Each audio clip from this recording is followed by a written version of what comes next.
Hi everyone, this is David Lee from Physical Therapy and Balance Center in Germantown coming to you again with another video. I hope you're doing well. Many of you we've seen in the office because you've had some degree of pain, whether it be low back pain, neck pain, whatever it may be, there was pain that prompted you to probably come in. And 75% of our patients get much better with treatment, exercise, and doing the things that regular PT does. And then about 25 people just have persistent chronic pain that cannot be easily solved.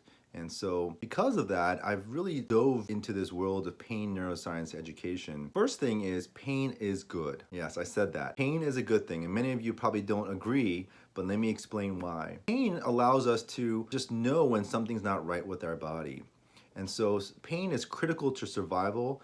It's critical to changing our behavior so that we don't hurt ourselves more, and we need it, and it's a good thing.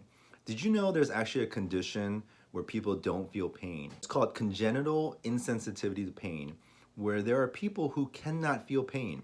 And it's a very rare condition. They can break a bone and never feel it, or they can burn themselves severely and never feel it. Having said that, when our back hurts, so the back sends the brain a message of threat, and the brain recognizes it, and it then triggers a pain experience, which then causes us to modify our activity, change our behaviors, or seek treatment. I wanted to share with you a few of these graphics that help us better understand a little bit of what I'm talking about. So the first graphic that you'll see, there's a picture of a foot about to step on a nail.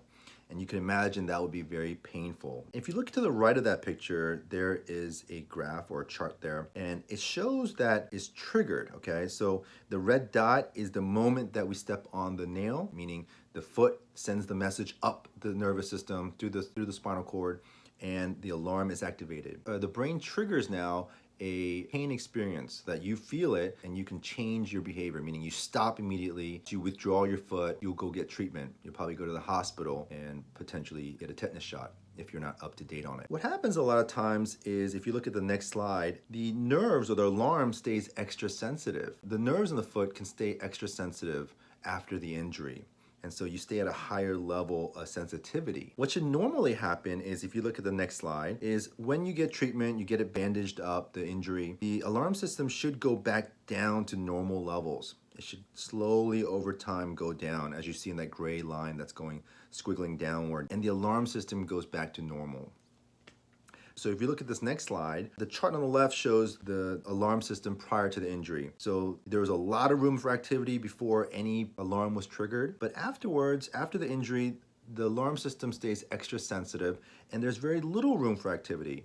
So that blue area gets shrunk significantly when our alarm system stays extra sensitive. For example, if this were to happen to me afterwards, if my alarm system had stayed sensitized, then any little thing where I will step on may trigger a pain experience. I might step on a Lego piece at home, and that may create a pain experience, even though the threat may have not been so severe. So the extra sensitive nerve can actually create pain when there is actually no real threat. So prior to the injury, I could probably step on that Lego piece, feel it, move on, and not really have much pain. But after I stepped on the nail, stepping on that Lego piece will be really painful. And that's what happens to our nervous system many times. And that's why persistent pain is very prevalent, because sometimes our alarm system never goes back down. What can we do about it? Well, one of the things that we do is obviously teach you about this phenomenon and teach you about pain. The other thing is something called graded motor exposure.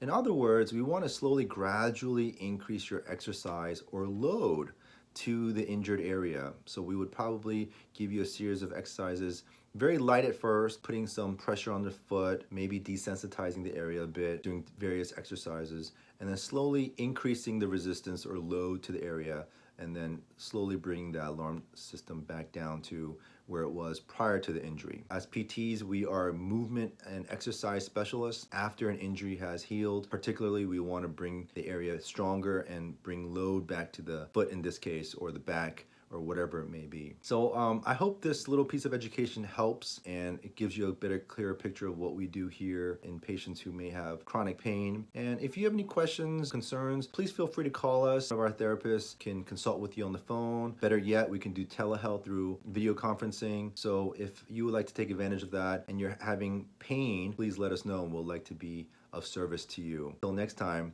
take care.